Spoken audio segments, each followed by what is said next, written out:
The next unit is about instructional conversations. This is an important, let's say, step in our discussion of learning as a social process because we zoom in on the interaction between the teacher and the students, or a small group of students, basically. I would like to discuss two examples, basically reciprocal teaching and scaffolding. First, reciprocal teaching. I'd like to zoom in on the study by Brown and Palingsar, which is already back in the 80s of the last century, because it's a relevant study in the context of our questions about learning as a social process, but also because of the methodology. It's really a seminal study, and I hope I can explain why it is so important. Well, let's start with an explanation of the original study, then an example, then some review data on this methodology, and then another example by Ellen Schoenfeld. The original study is about reading comprehension for 12-year-old students. Students with an average technical reading ability, but students who are 2 years behind in reading comprehension. So a really problematic group, 12-year-olds, weak reading comprehension skills, and the focus, of course, of the intervention is to improve their reading comprehension skills. Brown and Palingsar decided to work with groups of 2 to 7 children with one teacher, small groups, so there's a really intense interaction is possible.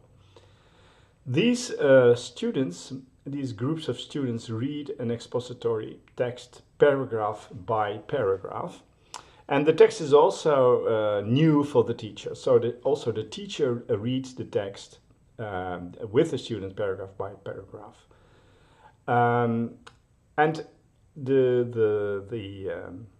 the whole purpose of the intervention is to improve 4 skills based on reading each paragraph separately. So summarizing a paragraph, formulating questions about a paragraph, which helps the students to focus on what is central, or what is basic, and what is essential in the paragraph. Seek clarifications when students are confused, when there are problems with understanding the paragraph, and then making a prediction about the next paragraph. Now, initially in this intervention, the teacher is the one who explains and models and actually shows how these 4 skills are applied. But gradually the students take over. They take turns in leading the discussion about a paragraph. We will see an example of this intervention in a minute. So you basically understand what the approach is about. There's a small group of students, there's a teacher, there's a text, an expository text. The text is read paragraph by paragraph, and the teacher models the strategies of summarizing a paragraph, formulating questions, focusing on the essential parts of the paragraph, highlighting things which are not clear in the paragraph, and making a prediction about the next paragraph, what the content of the next paragraph should be. Now, first, a bit about the methodology, which is the interesting thing about this study. What Brown and Palingsar did, they started to provide the training, the interventions themselves. So they were the teachers, the researchers were the teachers. And they experienced with this approach, collected, of course, data which had to do with the performance of the students in the classroom after or during and after finishing the training. So on regular, reading comprehension tests taken, administered in the classroom. So first, Brown and Palingsar were the teachers themselves, and they measured the results of their approach. Then they taught their approach. They trained, Brown and Palingsar trained other teachers to actually execute the same intervention, so to be the teacher in these small groups. And as a third step, these teachers actually trained other teachers to do the same, so to implement the intervention of Brauner-Pelingsar.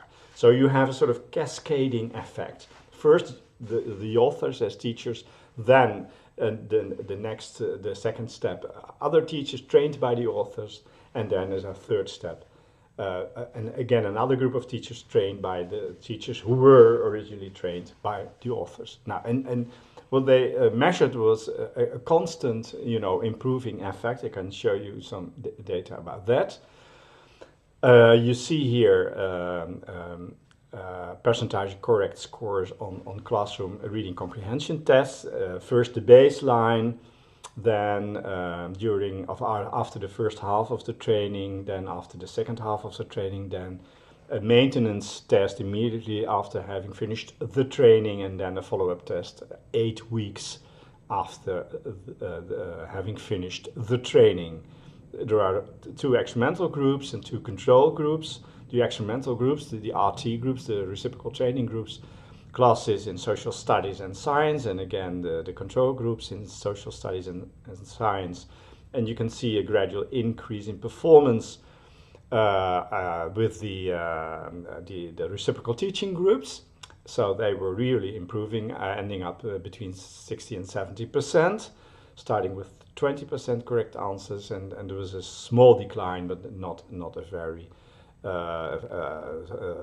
important decline. I'm not sure whether it was a significant decline. You have to find that in the original paper, but there's a clear and clear-cut difference between the reciprocal teaching groups and the control groups. Okay, so this is the picture which holds for all replication studies done by Pelingsar and Brown afterwards, and they are nicely reported in the papers I've made references to.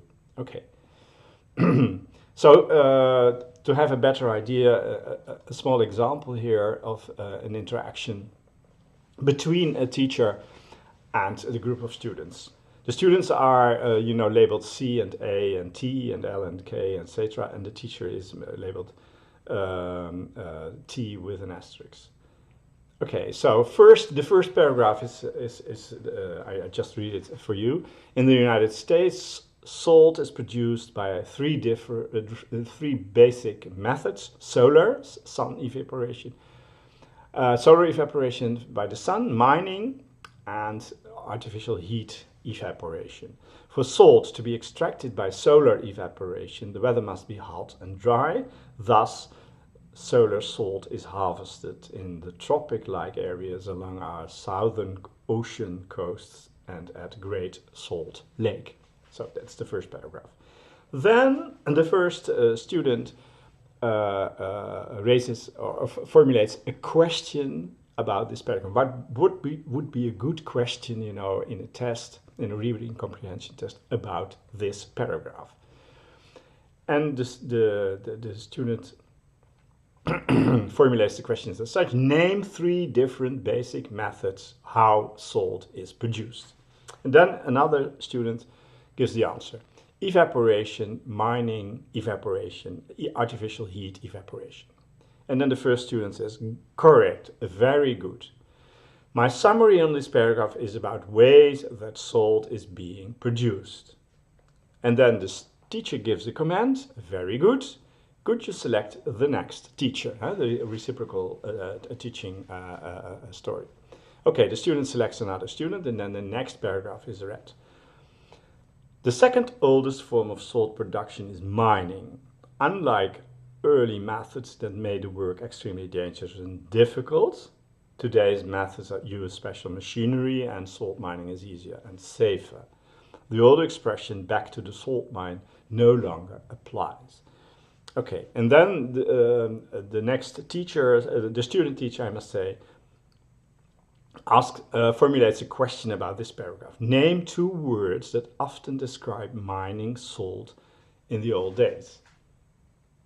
2 words. Okay, and then another student formulates an answer, back to the salt mines.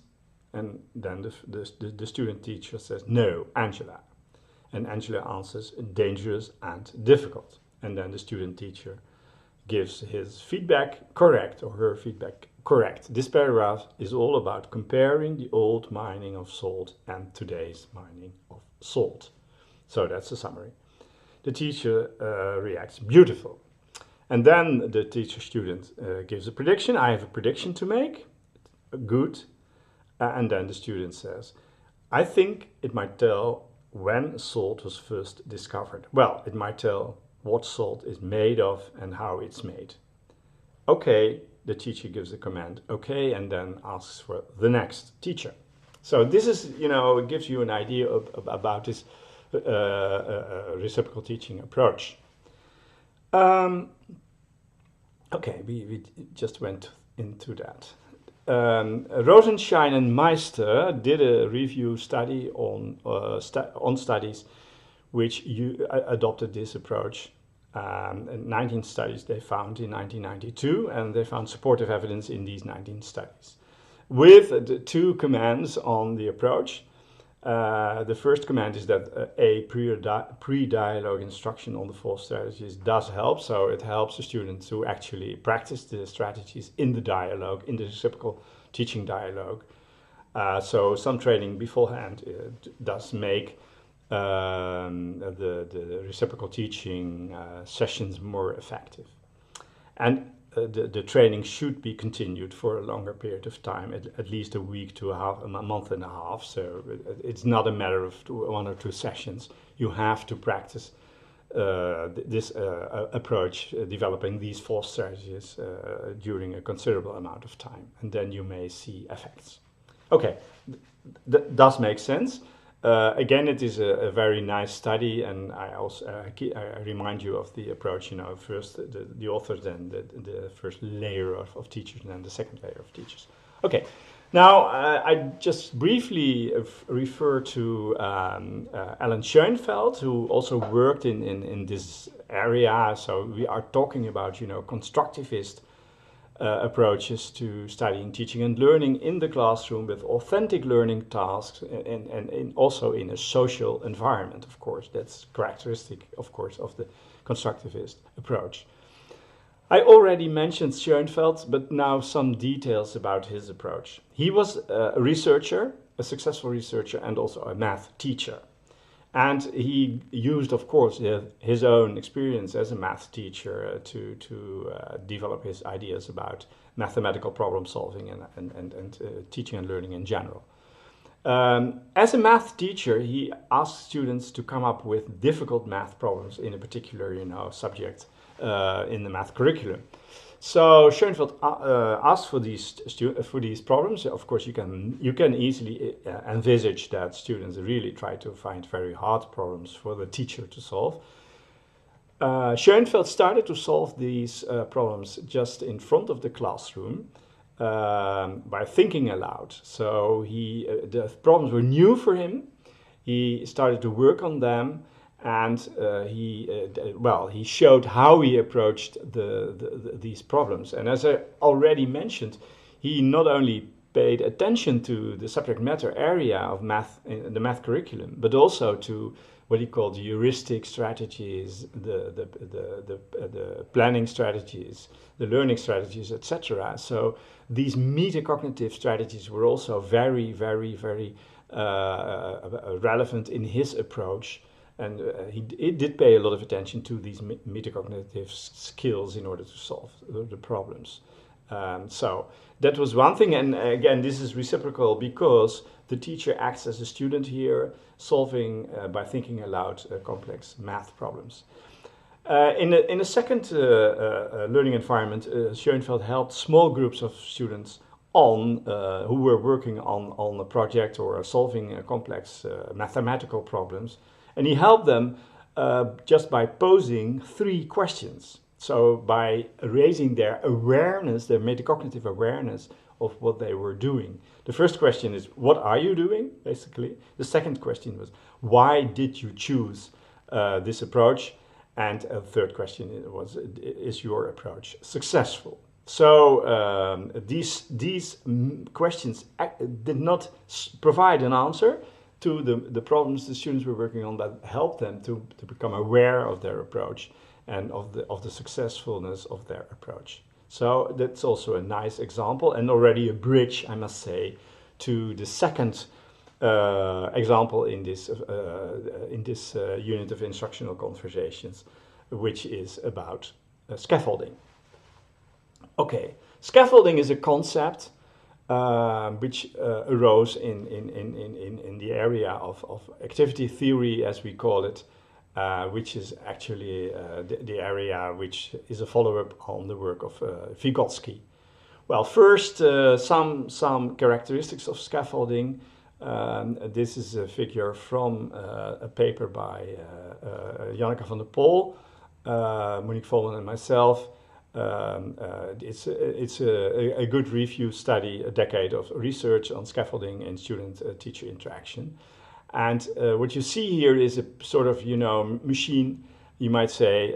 You have the teacher and the student here, and again, here the teacher and the student in a sort of second time slice, so to speak. So in the first moment during the scaffolding procedure, the teacher provides a lot of support, and the student has not much responsibility for completing a particular task. And the teacher and the student interact by, this is the typical, sort of interaction we have already seen as in the model by Nelson and Narens about metacognition. So there is a control and a monitoring loop, so to speak. The teacher, that's the control loop, the scaffolding loop here. The teacher applies diagnostic strategies and also scaffolding strategies, and the student provides responses which help the teacher to tune his or her intervention to the particular needs of the student. So this is the first moment during the scaffolding procedure, and this is, let's say, the last moment. And as you can see, the support of the teacher is gradually fading, and the responsibility for the task is gradually increasing for the student, I must say. And that does remind us, of course, of the 4 steps we have discussed in Vygotsky's zone of proximal development approach, where first the teacher is responsible and leads the student, and gradually the student takes over the lead and is in fact responsible for the problem-solving process in the end, as you can remember, of course, from the first unit in this module. Okay, so this is a sort of analysis of the concept of scaffolding, and I now return to the original work by Wood and Brunner and Ross, standing in the Vygotskyan tradition, as I said, in which it is emphasized that scaffolding helps students because complexity is reduced. Well, that does remind us of the concept of scaffolding as it is, as it is used in the construction environment. A building is being erected, is constructed, and scaffolds around the building keep everything in its own place and support the building because it's weak, during the construction process. But eventually, as the building has been completed, it's strong, and the scaffolds can gradually be taken away, put down, because the building is strong enough to stand on its own. That metaphor is the metaphor which is also used here in the educational setting. So scaffolding is, by these authors, is defined as enabling a child to solve a problem beyond his or her unassisted efforts. Here we have the zone of proximal development. By controlling those elements that are initially beyond the learner's capacity, and thus permitting him to concentrate upon those elements that are within his range of competence. So things that are beyond the learner's capacity are too complex, are taken over by the teacher, and things that can be done by the student are done by the student. Another interesting statement: comprehension of the solution must precede production. So first, the student has to understand a problem-solving procedure, and then the student, as a next step, can provide the procedure, the solution to a particular problem on his or her own, after having grasped, the meaning of this approach.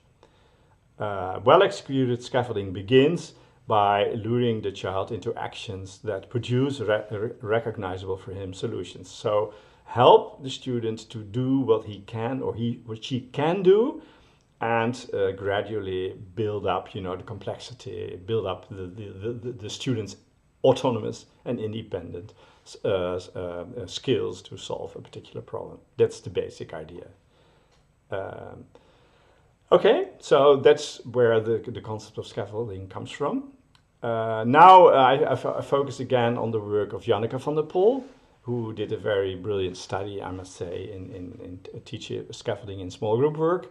That's her thesis, and it has been published in various places, for instance in the Journal of the Learning Sciences.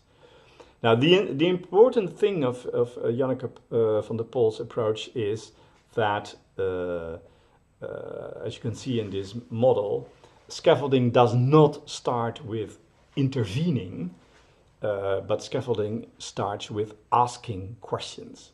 And that's what teachers usually do not do.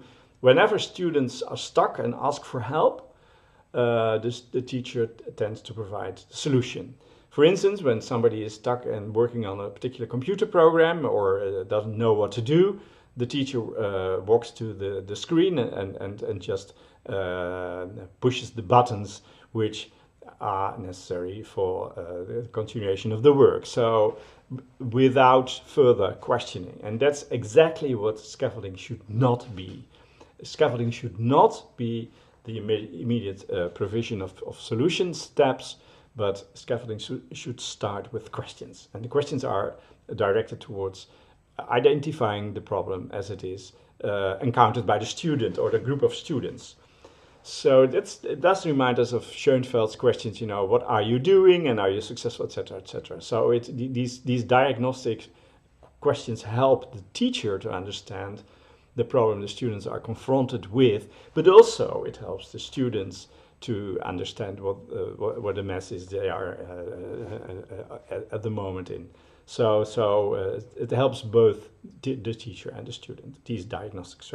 It is a matter of interaction, so there's a question and an answer, and then there's a checking again of the diagnosis and an answer by the student. And when the teacher is completely certain that he or she does understand the student's problem, then the teacher might choose an adaptive intervention strategy to help the student to take the next step. The student does indicate whether he or she understands, or the group does understand, and then there is the next step, and there's a checking whether that step actually has been successfully taken. So the teacher does follow up on the intervention strategy and looks after the continuation of the work by the students. Okay, so that is the cyclist, which is called the scaffolding model by Janneke van der Pol, and which has been tried out in various circumstances, and teachers have been trained to apply this model, this scaffolding approach, and successfully.